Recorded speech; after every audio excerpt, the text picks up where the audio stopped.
is I think like especially like it's a sign of the times, man, really, that artistry is so less reliant on kind of like media out, I think now. I think it's a day and age of connecting to people. Like the biggest artist in the world, like Billie Eilish, man, she wears oversized clothes, completely one of the first unsexualized pop stars ever. An 18-year-old girl who doesn't give a fuck, who will say what she wants, who isn't talking about her body, is talking about her brain. A female pop star is talking about her brain and being fucking adored for it. And it's amazing. Lewis Capaldi, a fucking kid from fucking Scotland, blocking toilets all around the world. That's what I'm saying. That's what I mean now, bro. I mean, it's just like, it's a time of real people. But everything is always a reaction to what came before.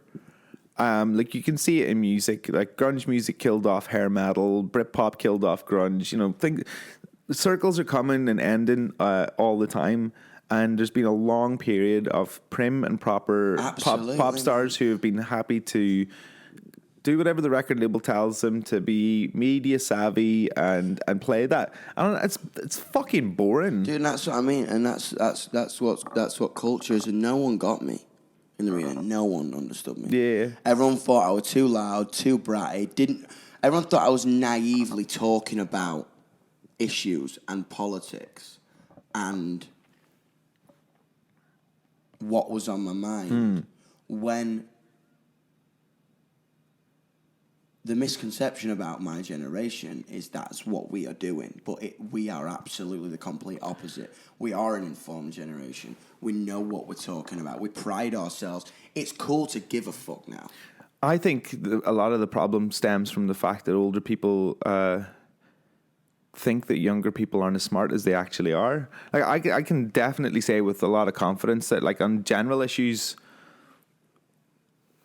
and just brain capacity, I was way smarter when I was like 16 or 17, before like I'd started drinking, before I'd started playing like football, before I was falling over and bashing my head all the time.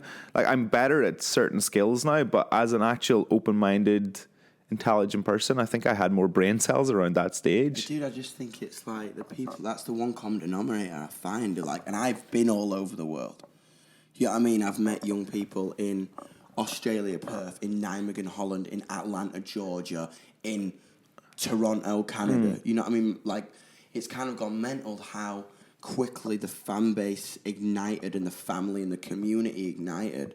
And the one common denominator between us all is the intelligence, the strive for equality, and the want to be loved and accepted for who we are that's embedded inside our heads. Is the problems and the things that people confide in you, which they do, because like you've spent a long time bringing your community together, getting your fan base sort of mobilized and very much standing eye to eye with them instead of standing on the stage, if you know what I mean.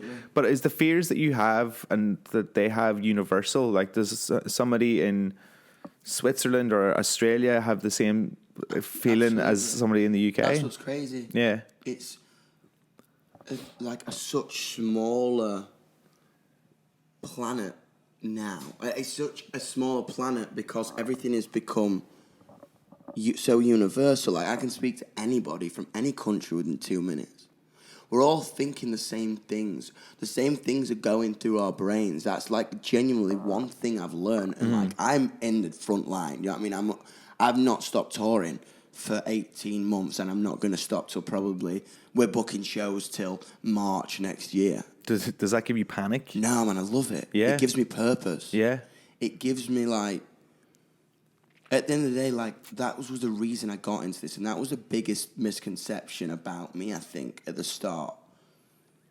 I didn't care about what happened. I didn't care about how many streams I got. I didn't care about the radio. I didn't care about the reviews. I was like, I was obsessed with The Clash. I was obsessed with... Same here, my favourite band. Yeah, do you know what I mean? Joe Strummer spoke to me in a way where he knew what I was thinking. He'd never even met me. And he was generations different to me.